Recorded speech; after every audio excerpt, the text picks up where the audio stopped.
মাদককাণ্ডে জড়িয়ে প্রায় ১ মাস আর্থার রোডের জেলে বন্দী থাকতে হয়েছিল শাহরুখ পুত্র বলিউড পরিচালক আরিয়ান খানকে।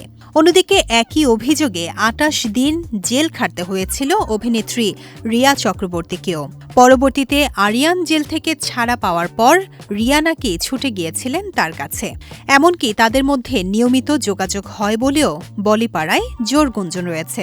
সম্প্রতি এক সাক্ষাৎকারে গুঞ্জনটি নিয়ে মুখ খুলেছেন রিয়া চক্রবর্তী। সময়ের হিসেবে রিয়া চক্রবর্তী এবং আরিয়ান খানের গ্রেফতারের মধ্যে ব্যবধান প্রায় ১ বছরের।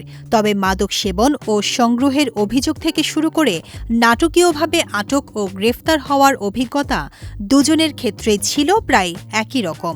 তবে এই ঝড়ের পর তাদের মধ্যেই তৈরি হয়েছে এক অন্যরকম সংযোগ।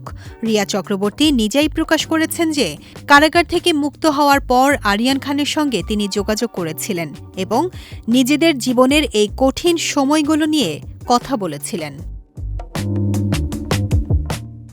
মাদককাণ্ডে জড়ানোর পর আরিয়ান খানের জামিনের আবেদন একাধিকবার খারিজ হয়ে গিয়েছিল, যার ফলে প্রায় ১ মাস কারাগারে কাটাতে হয় শাহরুখ পুত্রকে। সেই কঠিন সময়ে তাদের মধ্যে কোনো যোগাযোগ হয়েছিল কিনা তা নিয়ে দীর্ঘদিন ধরে চলা গুঞ্জনে এবার নিজেই সিলমোহর দিলেন রিয়া চক্রবর্তী।